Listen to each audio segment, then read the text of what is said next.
اب دیکھو, یا تو پہلے سے 100% اسلام کو سب گھر میں فالو کر رہے ہوں, پھر اگر کوئی اسلام کے خلاف چلے نا تو سختی کریں. جیسے میں لوگوں سے کہتا ہوں, بیوی اگر آپ کی پہلے سے پردہ کرتی تھی, اسی بیس پہ آپ نے شادی کی, بعد میں پردہ اتار دیا, تو آپ سختی, آپ کا حق ہے کہ بھائی ہم نے تو تم سے نکاح اس بیس پہ کیا تھا کہ تم پردہ کرو گی, اور پہلے سے تم پردے دار تھی, تمہارا خاندان ایسا تھا, تم نمازی تھی, تم پرہیزگار تھی, ہم نے اسی بیس پہ آپ سے نکاح کیا, اب آپ نے پردہ اتار دیا ہے, تو پھر میٹر گھومنا سمجھ میں آتا ہے نا. لیکن پہلے سے پردہ نہیں کر رہی, وہ آپ کو پتہ ہے لبرل خاتون ہے, خاندان بھی سارا لبرل ہے, موویز بھی دیکھتے ہیں اور یہ سب لائف کو انجوائے کرتے ہیں, شادیوں میں بھی جاتے ہیں, مس گیدرنگ بھی ہوتی ہے, آپ نے سب کچھ سوچتے سمجھتے ہوئے لٹو ایسے ہوئے تھے, آپ نے شادی کر لی. اب شادی کے بعد آپ کے لگ گئے تبلیغ میں 4 مہینے, اس کے بعد اب آپ کو یہ بے پردہ عورت ہے, میری غیرت کے خلاف ہے کہ تم میرے دوستوں کے ساتھ جا کے ایسے مل رہی ہو, تو بھائی غیرت کے خلاف تھا تو وہ کہے گی نا پھر شادی کیوں کی آپ نے. اب یہاں پر جو بات آپ کی 100% درست ہے, یقیناً غیرت بھی آنی چاہیے جو آ رہی ہے, لیکن اب آپ اس پہ اس بیس پہ ڈنڈا نہیں چلا سکتے, صحیح ہے نا. سختی کریں گے تو وہ بجائے دین کی طرف آنے کے دین سے دور ہوگی, بولے گی بھائی یہ کیا بات ہے بھائی, یہ تو گویا ہمارا جو ایگریمنٹ ہوا تھا اس کے خلاف ہے, یہ ایک قسم کا ایگریمنٹ ہی تھا نا, صراحتاً نہیں تھا, دلالتاً تھا. اب آپ سوائے محبت اور امن شانتی کے علاوہ آپ کے پاس کوئی آپشن نہیں ہے. محبت سے سمجھاتے رہیں, چھوڑ دیں ٹھیک ہے, نہیں تو سمجھانا بھی چھوڑ دیں. بعض لوگ زچ کرتے ہیں, بار بار ایک ہی بات کو ریپیٹ کر کے, وہ پھر جب ایک ہی بات کو بار بار ریپیٹ کریں تو بات صحیح بھی ہوتی ہے تو آدمی کو غصہ آ جاتا ہے. اب ایک آدمی کو ایک دفعہ آپ نے سمجھا دی, بھائی نماز پڑھا کرو, کہہ کہ شکریہ آپ بہت اچھے مبلغ ہیں, دعا کریں, پھر آپ کہہ رہے ہیں بھائی ابھی بولا ہے نا میں نے نماز پڑھا کرو. اب آپ اس کے ایمان سے کھیل رہے ہیں, آپ پورے خاندان میں ایک بچہ نیک بن گیا, تو اب وہ ٹیلی ویژن اور موویز پہ فتوے جھاڑنا نہ شروع کرے. وہ کہے بھائی میں بن گیا ہوں, میرے معاشرے نے مجھے بس برداشت کر لیا نا, یہ بھی ان کا ایسا. تبھی میں کہتا ہوں غیر مسلم جب تک میرے سفر نہیں تھے نا, بہت سی چیزوں کا تجربہ نہیں تھا. جو غیر مسلم ممالک ہیں نا, انہوں نے آپ کو اسلام پہ چلنے کی اجازت دی ہوئی ہے, تبلیغ کی اجازت دی ہوئی ہے. ٹھیک ہے, ان میں بہت سی چیزیں نیگیٹو ہیں, جو ظلم دنیا میں ہو رہا ہے میں اس کو اپریشیٹ نہیں کرتا ان پہ, لیکن بہت سی چیزیں ان میں پازیٹیو بھی ہیں, تو ان پازیٹیو چیزوں کا فائدہ اٹھاؤ, صحیح ہے نا.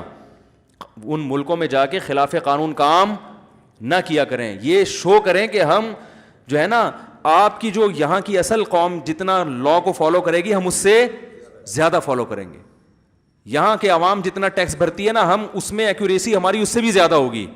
ان کو یہ احساس ہوگا بھائی مسلمان ہمارے لیے خطرہ نہیں ہے, تو اور زیادہ چھوٹ دیں گے وہ, اس میں اور زیادہ آپ کو رعایتیں دیں گے. تو اسی طرح گھر میں جب آپ رہتے ہو تو گھر میں رہنے کے بعد بھی بھائی آپ اپنے باپ کی خدمت پہلے سے زیادہ کرو. اب ابا فلم دیکھ رہے ہیں, وہ بچپن سے دیکھتے آئے ہیں, آپ کو اللہ نے تبلیغ کی برکت سے یا کہیں توبہ کی توفیق دے دی, اب آپ نے جا کے ابا پہ فتوے دینا. ابا آپ کو اس عمر میں فلمیں دیکھتے ہوئے شرم نہیں آتی؟ تو ابا فلم تو نہیں چھوڑے گا, ابا کو مولویوں سے نفرت ہو جائے گی, وہ کہیں گے اس کا کوئی برین واش کر رہا ہے. یہ مفتی طارق مسعود کے بیان میں بیٹھتا ہے, اس کے بعد سے اس نے میرا دماغ. ہونا یہ چاہیے تھا کہ جب آپ یہاں بیٹھے تو ابا فلم دیکھ رہے ہیں, آپ جا کے ان کے پاؤں دبانا شروع کر دو. نہ ٹی وی کی تار نکالو, نہ ٹیلی ویژن بند کرو, یہ تمہارے باپ کا گھر نہیں ہے, صحیح ہے نا. ابا بولے گا نا, یعنی باپ سے مراد یہ تمہارا ایسا گھر نہیں ہے, تو تمہارے باپ کا گھر.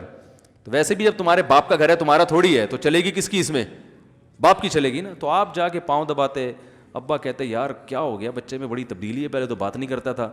تو جی وہ مفتی صاحب کے بیان میں بیٹھ رہے ہیں. ابا کہتے یار دوسرے کو بھی لے جاؤ. پھر ایک دن ابا خود بھی آتے نا, کیا خیال ہے. تو ماں کی خدمت پہلے سے زیادہ کر لیں, بہنوں سے تمیز سے بات کر لو. اب وہ پہلے سے لبرل ہے بہنیں, پہلے سے دوپٹہ نہیں لیتی, پہلے سے جینس پہنتی ہیں, وہ پہلے سے ہیں. یا تو ہوتا نا ایک پورا ماحول دادا چھوڑ کے گئے ہوتے ہیں, سارے نیک پرہیزگار, اس میں ایک بگڑ گیا تو اس کے تو احکام الگ ہیں, لیکن پورا خاندان ہی لبرل ہے, پورا ماحول چاروں طرف یہی چل رہا ہے, تو اس میں آپ کو اللہ نے توفیق دے دی. اب بہن دوپٹہ نہیں لے رہی, جینس پہن رہی ہے, وہ شرٹیں پہن کے گھوم رہی ہے, ایک دم تمیز سے بات نہیں کرتے آپ. پہلے جب تک اپنا لباس چینج نہیں کرو گی میں تم سے بات نہیں کروں گا, تو وہ لباس چینج نہیں کرے گی, اس کو آپ کی بالکل بھی ضرورت نہیں ہے. وہ کہے گی یہ کیا, یہ دم درود کے علاوہ اس کے پاس ہے کیا, ٹھیک ہے نا. یہ دعائیں دے گا اور دم درود کرے گا. اب دعاؤں کا اثر تو بہت ہوتا ہے, لیکن نظر تھوڑی آتا ہے وہ. تو اس کا طریقہ یہ کہ آپ پہلے سے زیادہ اچھے اخلاق سے بات کرنا, کیونکہ اسلام کا جو صلہ رحمی والا حکم ہے نا, اس کو زیادہ فوکس کرنا شروع کر دیں. اس کو خود ہی احساس ہوگا کہ بھائی دیکھو پہلے کچھ اور معاملہ تھا, اب معاملہ یہ ثابت کرنا پڑے گا کہ میں آپ کا خیر خواہ ہوں, مجھے آپ سے واقعی محبت ہے. تبلیغ کا یہ اسٹائل کہ لگے کہ یہ طنز مار رہا ہے, طنز کر رہا ہے, یہ اس اسٹائل سے جب ہوگی کبھی بھی دین کے قریب نہیں آئے گا.